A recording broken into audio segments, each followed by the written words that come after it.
Previously on Hot Money. First of all, I thought someone might have been murdered. But I did think, well, there's no ambulances or anything, and there's no police cars. And then I saw these men or women all blacked out with balaclavas on. Marsalek really was like a sort of ghost that haunted this trial. He was clearly the organising mind, and he was there in black and white in these telegram messages.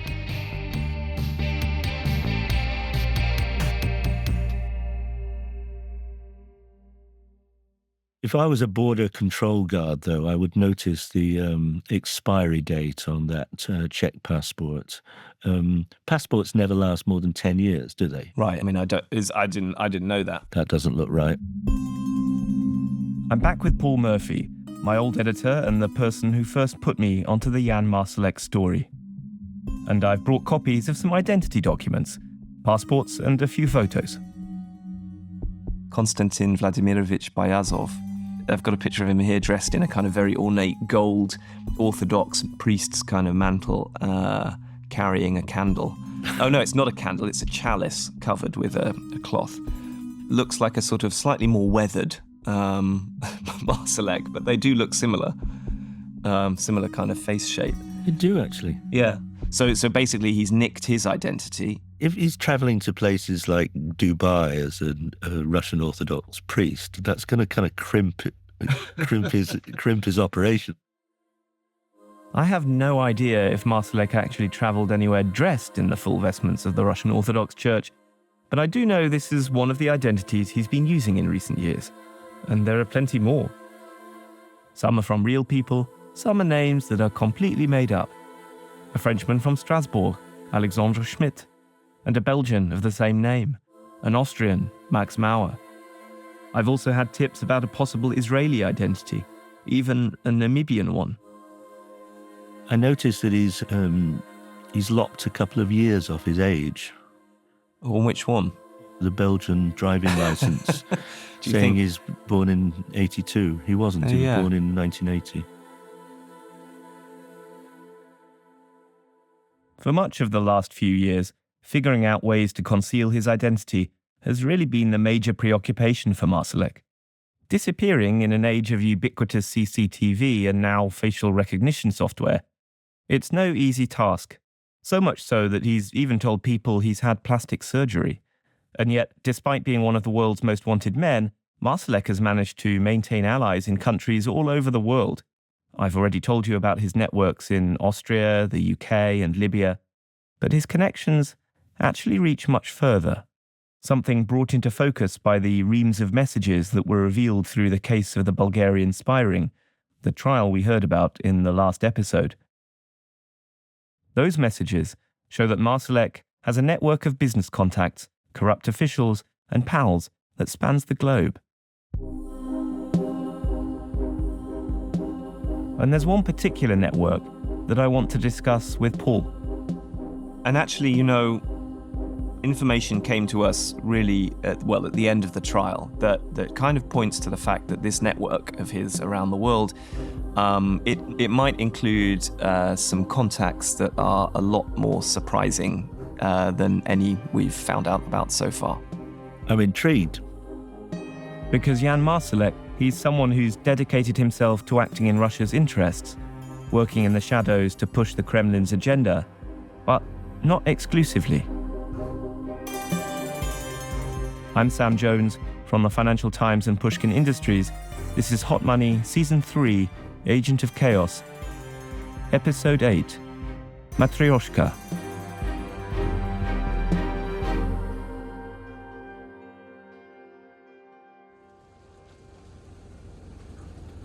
Great. Thanks again for picking us up. Oh, a pleasure. Sat nav takes you to a field about half a mile away. Before we get to Marsalek's wider network, there's someone I knew I needed to speak to. Someone who can help me understand what Russia really wants and why an agent like Jan Marsalek is the perfect fit. Chris Donnelly lives in a remote corner of Britain. My producer Peggy and I travelled there to meet him. Hi there. Chris is a respected Kremlin analyst, a cold warrior. And at 79, Chris still finds himself a personal target for Russia. His house burned down under mysterious circumstances several years ago, and as a result, he's still regularly in contact with Special Branch, the unit of the UK's police who handles sensitive political cases, about possible ongoing threats to him. Still really is an issue. The police have the house under storm alert. We've got security systems. Right. Okay. We're not sure how it came to burn down. We're sitting in the drawing room of Chris's ancient manor house. Through the window are views across rolling hills to distant peaks. Chris has offered us a glass of dry white wine, while his wife gets an omelette lunch ready in their big farmhouse kitchen. The contrast between what we're here to talk about, the very English romance of the setting, and Chris's quiet, generous hospitality is almost surreal, and not for the first time in this series, I feel the thinness of the boundary between the conventions of spy fact and fiction. Especially when he tells me how all this started for him, back when he was 22 years old. Chris was studying for a Russian language degree and had a desire to really immerse himself in the country. On his second visit there, his idealism met with the reality of Russian power head-on. It was 1968. I drove my Mini there with a colleague, and we ended up being arrested and put on trial and thrown out of the country.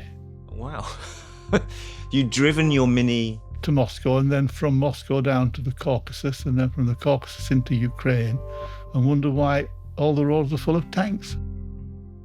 Chris had inadvertently driven his Mini Cooper into one of the defining events of the Cold War, a crackdown that would forever change the reputation of the Soviet Union.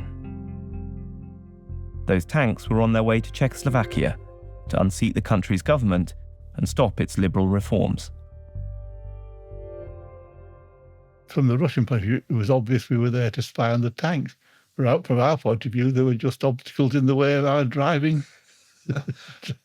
We didn't know what was going on. Blimey, okay. Must have been a bit of a hair-raising experience. It makes you think. And it set me on a course of wanting to understand the mentality and why and how Russians think differently. Chris tells me he spent a week in jail in Odessa before the Russians sent him home. He would go on to become one of the most respected Russia watchers in the West. He taught for years at the Royal Military Academy, Sandhurst, and his expertise meant he would eventually advise the leaders of Western governments on Russia and how to handle it. And then 1989 came. By then, Chris was working for NATO. He'd heard that something was going on at the border between West and East Germany, so he drove there to see it for himself. And what he witnessed, it's an image that has stayed with him vividly ever since. A family leaving East Germany, the first time they were free to do that in decades. A family of 5 stuffed inside a Trabant, which is something smaller than a Mini and made of cardboard, with a 2-stroke, 3-cylinder engine. They then moved through the gates and out into Germany. They were suddenly surrounded by 1,000 people waiting for them. We pulled them out of the car, kissed them, gave them money. I thought, it's happened. There's no control of this. I can see exactly why this makes Chris well up to this day. His whole adult life, he dedicated himself to trying to understand and fight this huge repressive regime. And suddenly, in a blink, it was tumbling apart. All captured in that one single human moment of a solitary car, a single family, driving to their freedom, being welcomed by thousands of fellow Germans they'd been forcibly separated from all their lives. Chris, like almost everyone, thought the fall of the wall and the collapse of the Soviet Union that followed was the beginning of a new world. But in Russia itself, change brought chaos. And in the dying days of the presidency of Boris Yeltsin, Putin and his people began to come out of the shadows. So these guys are not politicians in the Western sense of people who have risen through political party processes. They are former intelligence officers and military people with an intelligence war mindset, a war mindset, who have now turned the tradecraft of the KGB into the statecraft of the Russian state. A mindset that began all the way back in 1917 when the Russian Revolution brought the Bolsheviks to power and has endured ever since. Because the whole Russian system remained on a war footing and never moved to a peacetime footing, because it lived with this understanding that the world was hostile. All the outside world is hostile. Everyone's an enemy, and we might have to fight. As Chris tells me more about how Russia thinks about war, I begin to better grasp the plots that Jan Marsalek organised, to better understand how they fit into a Russian strategy and what the principles of that strategy are. So the first principle of war in Russia is surprise. It's actually внезапность, suddenness. Yeah. The second principle is activeness, keep moving, keep them off balance. The third principle is maskirovka, hide what you do, because there's no ground to hide behind, no hills or valleys to move up in secret. Many of these principles, as Chris explains, can be traced right back to things as simple as the geography of Russia itself. Like that last one, maskirovka. Your forces need to mask their intentions through psychological tricks because they can't rely on the environment, the flat, open terrain, to hide them. You're all in the open, so you have to be deceitful in the good sense of the term. Then temp operacji, the tempo of the operation, you've got to keep the whole thing moving at a large scale and not get bogged down. You don't know where the enemy is, so razviedka bojem, reconnaissance by battle. You actually attack the enemy to find out what he's going to do, because he doesn't know either. So the intelligence can't do that. So everything's proactive, starting from your basic principles. You don't need to worry about staying hidden if you can confuse. You don't need to be careful if you can be fast. And with all of this, you can give your operatives, you want to give your operatives, a whole load of freedom to make decisions. You let them succeed or fail based on their own merits. You just set an overarching objective and then let your agents see how far they can push things. You're giving the guys free license to go and attack what they can and destroy it, as long as they maintain that main aim. The mentality is coherent throughout the whole approach. They make sense. To a Western intelligence agency, it might look reckless to cultivate an agent like Marsalek, the author of a massive fraud with an appetite for the high life and a penchant for games and mystery. But to the GRU, Russia's military intelligence agency, an organization primed to test constantly for points of weakness, to act unexpectedly, and to push in areas where it suddenly finds advantage, it makes total sense. Now, I do want to be clear that not all Russian intelligence is like this. But the GRU school of covert action, it's the one that has really come to dominate Russian thinking in recent years. The GRU is having its moment. So would, I mean, under that description, would you say that to take that kind of battlefield doctrine and apply it to European society at large, that we kind of got to a stage at one point where Russian intelligence had kind of broken through and was so successful, and then people would, just go and make a mess, go and break things?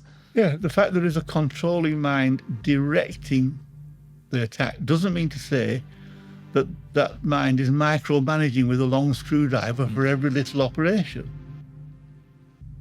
You couldn't do it, not without slowing everything down. I suppose it's a very different way of covert action to what we might think of in the UK or the US. Yeah, one of the biggest differences is it carries with it a lot of risk.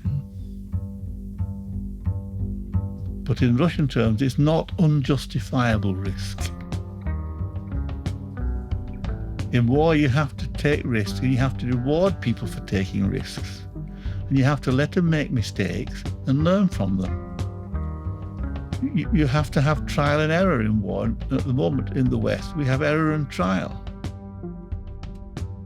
This all seems like it very neatly ties a bow on this story, that it helps us to understand Marsalek as the perfect Russian agent of chaos. Except, as I keep telling you, spy stories, they tend to take unexpected turns. And the more I delve into the Telegram message haul, the one from the trial of the Bulgarians in London, the more I begin to feel that there's an important complication to all of this. Because Marsalek's relationship with the Russian state, it's not entirely straightforward, not entirely clear-cut.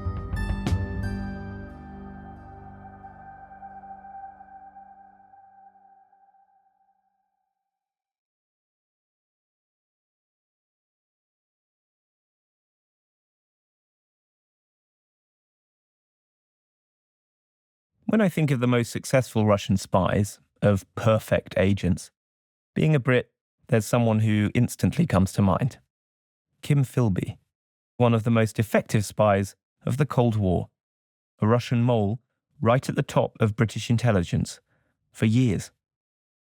I don't mean to compare Marsalek to Philby in terms of what they did as spies, but just to observe that when Philby eventually had to flee to Moscow, he was given a hero's welcome, a new official life, a prestigious apartment. And that is not what appears to have happened to Jan Marsalek. Take all those passports Paul Murphy and I were looking at.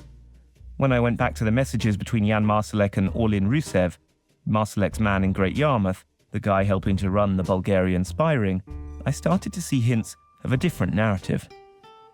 We've asked a friend of the show to read Marsalek's messages. The good thing is the French guy even looks a bit like me. But we can change the name, right? They spend a long time discussing how to make this passport look real, and they talk about their options to get others for Marsalek too. You see, in the messages, while it's the plots and the schemes that are the marmalade droppers, it's actually the crumbs of meaning between the headline material that can open up a whole new perspective on things.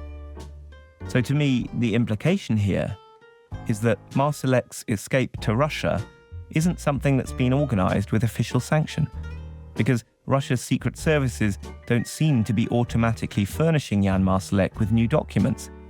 He's having to get them for himself, through Rusev, and sometimes struggling. And this isn't the only thing that tells me Marsalek's new life in Moscow is complicated. After Marsalek disappeared, I suppose we all thought that this €2 billion hole in Wirecard's accounts, at least some of it must have been money plundered by him. But in reality, in Moscow, at least early on, he seems to be having money problems. Here, he tells Rusev about his wrangles with the FSB, Russia's main domestic intelligence agency. Sorry, I was fighting the whole day today with the cash crypto guy and the FSB. Effing mess. He and Rusev discuss in dozens and dozens of messages how he might open a bank account in Russia, which is near impossible without official documents. They talk about how they might use crypto brokers to try and get money for him. Marsalek tells Rusev it's a media narrative that he's got tens of millions stashed in Bitcoin. I asked my colleague Helen Worrell about what she made of all of this, because she covered the trial for the FT, but also because she spent many years covering intelligence and security. He talks about at one point that the FSB having to approve his cleaning lady. So, there's obviously lots of sort of domestic issues. Almost every part of his life is somehow constrained and overseen. And you get the impression that he's constantly trying to prove his use to the FSB and the GRU in a way that sort of seems slightly exhausting and also quite kind of needy. You can see that he's sort of bridling against the idea that he's in captivity here. Before, obviously, he became a wanted person by Germany and Interpol, he led this very international lifestyle. And there are signs that he's trying to sort of get back to that, albeit in quite a constrained way. What all of this says to me is that Marsalek is not an on-the-books agent, someone who is controlled by Russian intelligence in a formalized way. And it seems he's even having to work hard to justify his host's continued protection. But maybe there's a flip side to having a less structured relationship with the Russian state. A little bit more freedom to pursue your own interests. Where you can, anyway. In June 2021, for example, Marsalek began discussing a new scheme with Rusev. The Russian state will need to be kept informed. I'm waiting for input from our friends. And indeed, they will be a client in this scheme. But the scheme primarily will be a money-making operation, with Marsalek and Rusev as the middlemen, to sell arms to clients in Africa. Rusev tells Marsalek his contacts want to spend up to $60 million on guns and other weapons. He's already organised a test run for the route, he says, via Dubai. They will be paying in diamonds. Fancy rebels. Marsalek evidently scents a further opportunity if they can not just transport the arms, but also sell them themselves. Do they have a supplier for the guns and vehicles, or can we become an end-to-end supplier? We can also provide training if needed. Neither of them cares who these weapons are going to. Marsalek asks if it's a government-backed force, and Rusev replies, who knows? Then the letters TIA, which stands for This is Africa. It's a quote he likes to use, he tells Marsalek, from the movie Blood Diamond. This kind of scheme, it's not a one-off.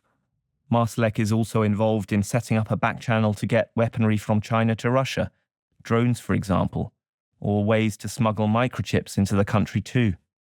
I mean, I would say that the things that involve making money are things that Rusev and Marsalek come up between themselves, sort of brokering arms deals, trying to get weapons from China to Russia to help on the Ukraine battlefield in a kind of deniable way. So I would say their money-making schemes are things that they suggest rather than things that come down from the top.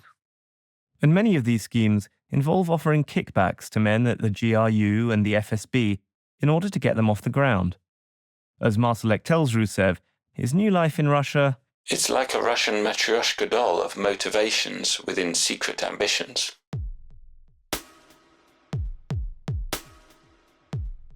You may have had a Russian Matryoshka doll when you were a kid. They're those wooden dolls that have a series of slightly smaller dolls within them. Marsalek reportedly had a set in his office, featuring great Russian leaders past and present. The novelty is, I suppose, that you're never sure when you've reached the innermost doll, the core of something.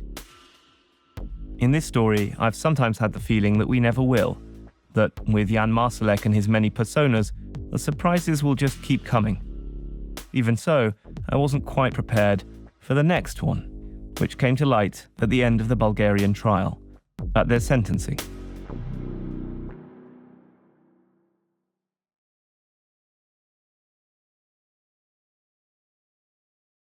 In May, Orlin Rusev appeared in court to be sentenced. At the outset of the trial, he had pled guilty, but his lawyer had a wild card to play, a plea for mitigation. This was a very surprising development, I have to say. It was also, I would say, quite a sort of bold and risky gambit by Rusev's lawyer. He essentially told the court that Marsalek had received a request from the CIA to help airlift some US personnel from Kabul during the military withdrawal in August of 2021. So that is quite the claim. Marsalek contracting for the CIA, working on demand for the arch-nemesis of his Russian paymasters. Rusev's defense made the case that getting Americans out of Kabul was a humanitarian action and showed that he deserved a more lenient sentence because he had been willing to help out Western interests too when it was a question of saving people's lives. You might recall the situation. After nearly 20 years, the US military was withdrawing from Afghanistan, but the final months of that process were chaotic. The Taliban unexpectedly surged towards Kabul, the capital. Thousands of Westerners and many Afghanis who had worked with them were desperate to flee, and there simply weren't enough flights out of the country. The prosecution told the judge that Rusev's whole argument was wrong. Firstly, they said there was no evidence that the CIA ever made such a request. And second, they poured cold water on the idea that Rusev had some kind of humanitarian conscience at his centre. I mean, obviously the prosecution came back absolutely full throttle against this mitigation. As in, they really tried to slap it down. They did. And, they said, look, this is not evidence of a humanitarian motivation. It just shows that these people were motivated by money, and they do whatever work was necessary by whoever was prepared to pay them.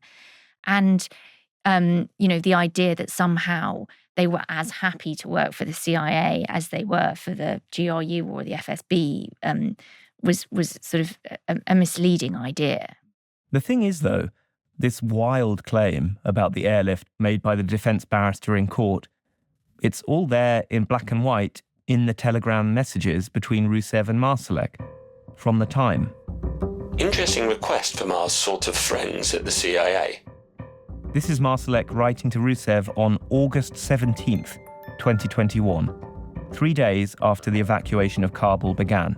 They urgently need aircraft to fly out contractors from Afghanistan. Apparently, all dodgy airlift companies in Russia and Turkey, etc., are already sold out or refuse to fly because insurance won't cover the loss of an aircraft. Do you know anyone who's a bit rogue and operates large-scale airplanes? Now, Rusev, he does know people who can fly planes. He replies that his father operated as a pilot of fortune for years and has lots of experience in, quote, exotic locations, like running guns into Africa, he writes. It will be tricky, though, Rusev tells Marsalek. The situation on the ground in Afghanistan is a nightmare. Marsalek replies, America needs you. Pax Americana rests on your broad and manly shoulders. There's evidently some tongue-in-cheek here, but the telegram messages, the more of them I read, the less they seem like a joke. There's so much detail here. They discuss plane types, costs, timing, permissions for landings and airspace access. Just discussing with the Americans, apparently since 11 a.m. today the airport is okay and 15 military aircraft took off today. But it can change any moment. I can't tell you what did or didn't happen in Kabul regarding these flights in the end, but I have 3 hypotheses. 1, Marsalek has himself been duped. The people he's talking to aren't really anything to do with the CIA. 2, he's lying, either because he's trying to impress Rusev or because it's part of some disinformation ploy. Or 3, it's true. He really was trying to set up flights for people at the CIA, or at least people close to it. But then something else came to mind. Something which happened way back in the winter of 2018. Paul, do you remember the uncles? I do. I'm chatting with Paul Murphy again, my former editor, about a lead we had been given about Marsalek. At the time, we set it aside because it was just a single fleck of evidence and, frankly, we had our hands full. We were at that point of intense coverage of the Wirecard fraud story. And suddenly, out of the blue, I got an email from somebody anonymously saying that they had been looped into an email conversation accidentally, and I might be interested in the content. Been looped in as in someone had typed the wrong email address and it had sent it to them. Precisely that. The person who accidentally received this chain of emails was a software engineer based in Hong Kong. Paul dispatched a reporter to meet this person. The software engineer didn't want to forward the emails electronically, so they gave the reporter hard copies, and the reporter faxed them to Paul. And they're quite extraordinary. It was a series of emails between a group of, I assume, men who referred to themselves as the uncles. And they were talking to Jan, who had been put in touch with them to get advice on a particular challenge. Paul and I dug up the emails. Here's the first message Jan Marsalek sends to the uncles. Gentlemen, it is a great pleasure meeting you! ! Our mutual friend speaks very highly of you, and I look forward to meeting you in person one day. Thank you for introducing us and your kind introductory words. Marsalek goes on to explain why he's getting in touch. He needs help with a project he's working on, an attempt to move the Austrian embassy from Tel Aviv to Jerusalem. It's been suggested that you may be able to provide us with advice on how to establish an informal channel to explore the United States' position on the subject and to provide guidance on how to navigate the complexities of the issue within the international community. Also, any assistance in shaping the domestic dialogue on the subject in Austria would be appreciated. Suffice to say that moving embassies in Israel has become a symbolic issue for some parts of the far right in both Austria and the US. With that in mind, the big question is, who are the uncles? There are kind of, the 5 or 6 email addresses, all Proton mail addresses. We were able to identify a number of these. Yeah, because there's sort of giveaway snippets of information in the emails themselves that allow us to assign identities to these different people in this email chain, right? With a relatively high degree of confidence of who they are, and we don't want to mention them for legal reasons at this stage. But you can tell us about who these kind of people are, what kind of world they move in. Okay, so one of them is a very senior former CIA officer, somebody who oversaw, active operations in a certain theatre of war. Another one is a former US ambassador. We're talking here about people who are, basically ex-US military, ex-US intelligence, all talking together online and calling themselves as a group the Uncles.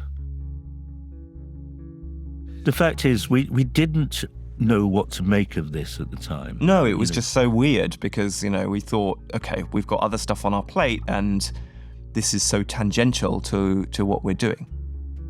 And then 7 years later, the messages about this airlift in Kabul came to light. And I began to wonder whether there was some kind of network here after all. A group with links to the CIA that Marsalek had somehow found his way into. Maybe a group who shared some particular geopolitical views on the world and values. This is a great line. Let's please remember that we should also pay some attention to financial opportunities while you all play your Game of Thrones. Which encapsulates for me the kind of the kind of weird world that these people are in, where they are simultaneously looking for opportunities to make money through corruption and, dodgy dealing business. And also they're looking to kind of, exert geopolitical leverage and change through informal means, through back channels, through people like Jan Marsalek. There's a real sense here that Jan was actually knitted into this group. Yeah, what we don't have is any, huge trove of evidence, but what we do have is kind of an intuition that there's something here. There's the shadow of some kind of network or world or, a group of people that crosses countries that Marsalek is involved with. And this isn't just a Russia thing anymore.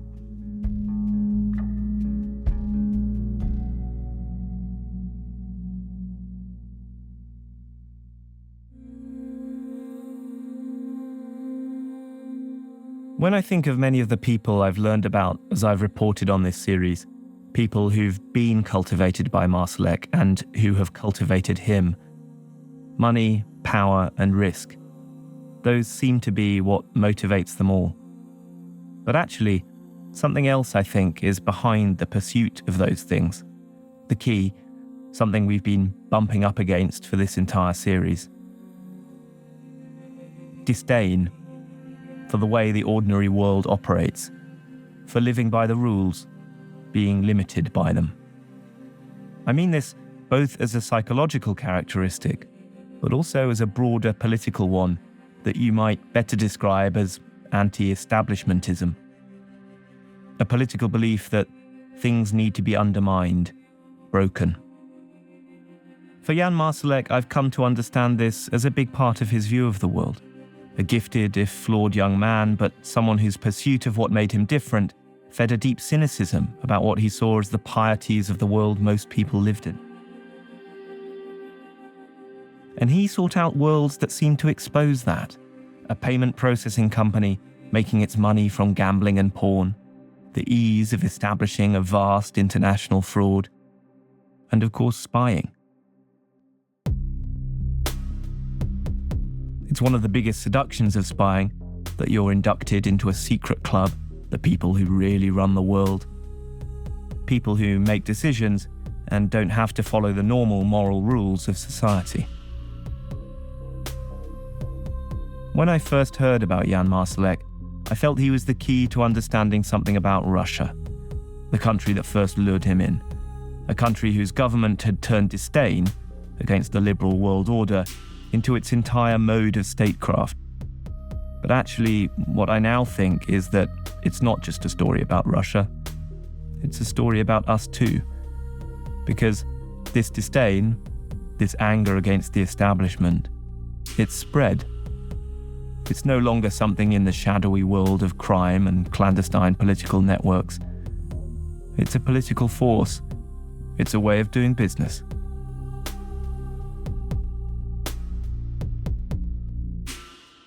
Funnily enough, I think it was Kilian Kleinschmidt, who we met in Tunisia, who first latched onto this notion. Fitting, I suppose, given that he was the first to give me an insight into the destructive life of Jan Marsalek. That's his kick, that's his adrenaline. It's like playing a video game or something. The rules-based world is increasingly collapsing, so it gives also more and more space for this. That's what has been happening over the last few years. So it's Jan's world out there. It's the Jan's world becomes the normal. Marsalek and people like him, they are agents of chaos. They're playing a game against the world they were born into. And they're winning.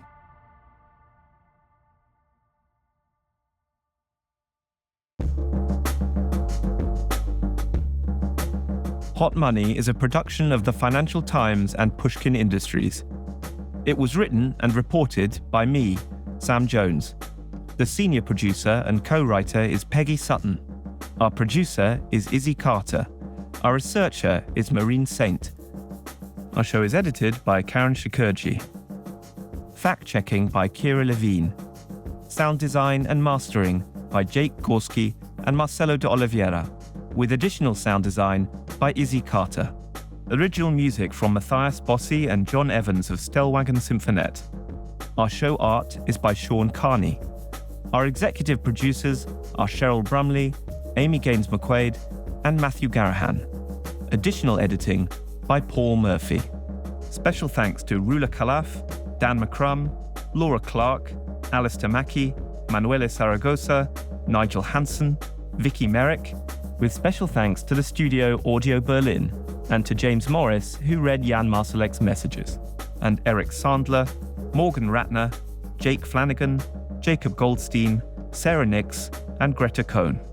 I'm Sam Jones.